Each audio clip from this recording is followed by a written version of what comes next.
do to my room? Huh. Welcome to ScreenCrush. I'm Ryan Airy. So I just finished rewatching Home Alone, and I've had a lot of free time lately because for some reason we haven't had any customers in here since March.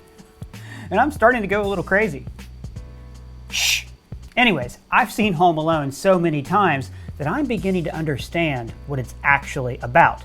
This movie is actually a study in solipsism. Reba, tell the people what solipsism is. Solipsism is the theory that the self is all that can be known to exist. Exactly, thank you. Solipsism is when someone believes that they are the only real thing in the universe, and that everyone else is, say, a robot or a simulation, a TV actor.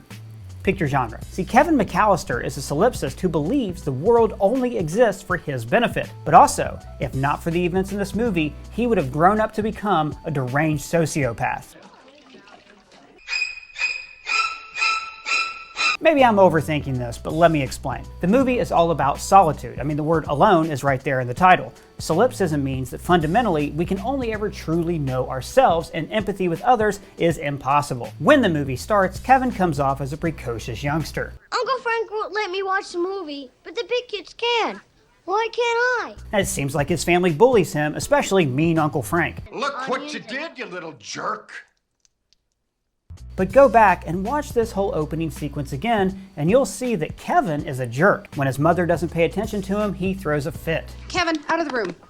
Hang up the phone and make me, why don't you? Did you ever think that maybe, just maybe, people are treating him bad because he's a genuinely terrible person? There are 15 people in this house. You're the only one who has to make trouble. Or how about Uncle Frank? See, we're supposed to hate him, right? You little jerk. Uncle Frank wouldn't let Kevin watch Angels with Filthy Souls, a movie that does frighten Kevin when he watches it later on. And when he does snap at Kevin later, this is probably the last straw in a long line of annoying behaviors that Kevin inflicted upon him. Kevin is upset that he doesn't get a cheese pizza all to himself, as if it's that hard to pick a few pepperonis off a slice of za. How come you didn't bring more cheese pizzas? He's a spoiled brat, as alluded to by his father on the plane. The only flying I ever did as a kid was in the family station wagon. It wasn't to France. And later, Harry points out that the McAllisters are the wealthiest family on their street. And that's the one, Marvin. That's the silver tuna. So you get the feeling that the world usually revolves around Kevin, and that his extended family has inconvenienced his perfect little reality. The house is so full of people, it makes me sick. So he retaliates in anger. I'm living alone. Kevin's life of indulgence and debauchery is hinted at by his favorite pizza place, Little Nero's. Nero was the Roman emperor best remembered for his cruelty, debauchery, and selfishness. He performed with a fiddle while Rome burned. Literally no one asked you. No one. So, if not for the events in this movie, Kevin would have gone on to live what would appear to him to be a charmed life, as his father's wealth and connections paved an easy path for him through economic and social hardships, a kind of living where Kevin would have surrounded himself with sycophants to bolster his ego, who made him believe that the world owed him whatever he desired, be it money, fame, or the presidency. You should avoid talking about politics on the internet. Don't tell me what to do. So, you know what made me realize this movie is about solipsism? When Kevin wakes up, it never occurs to him that his family could have left him behind. He's so important they could never do that. He believes that he has the magical power to wish them away into the ether. I made my family disappear. Then he celebrates the erasure of his family like some adorable version of Anthony. I made my family disappear. Then, like any dictator establishing a new regime, his first act is to remove the dissidents by firing squad. Then he tears up social norms by breaking the rules and daring someone to challenge him. Guys, I'm eating junk and watching rubbish. You better come out and stop me. And when he is finally alone, he looks directly into the camera at us. This signals that we are now in his world. He speaks to us. We are inside his mind. So what follows over the next 80 minutes or so is Kevin's reckoning with the facets of his subconscious. Now think about this. Why is he afraid of Harry and Marv? He sees Harry dressed as a police officer in the opening scene. So when he recognizes him later, he assumes that this guy is a police officer, just undercover or off duty. Why is he going faster? I told you something's wrong. See, I knew he looked at me weird. Why would he run? So why is he so afraid of the police? Why run from the cops instead of returning the toothbrush? Because he believes he made his entire family disappear and he doesn't want to suffer the legal consequences of 11 murders. So he deters Harry and Marv, the police, by pretending that his family is still alive. After all, you can't lock him up for murdering people who were never killed. But these artificial people actually represent how Kevin sees others. As a solipsist, he believes that he is the only person who is real, and everyone else might as well be plastic or a coat rack or a piece of cardboard. So, Harry and Marv serve as Kevin's guilt, trying to intrude on the splendid seclusion that he's crafted for himself. So in this scene, he's actually running away from his own moral failings. Now, I'm not saying Harry and Marv were all in his mind. After all, his dad finds Harry's gold tooth at the end of the movie, proving the experience is real. I'm only speaking metaphorically. The worst kind of twist ending is, oh, well, maybe it was all in his head. I'm looking at you, Joker. Since the Wet Bandits represent Kevin's fear of being caught, let's talk about Kevin's other fears. Do you hear me? I'm not afraid anymore. Because while the burglars represent his external conflict, the internal conflict is all about him conquering his fears and achieving empathy. First of all, he's afraid of the furnace in the basement, which he visualizes as a fiery monster buried in the pit of his house.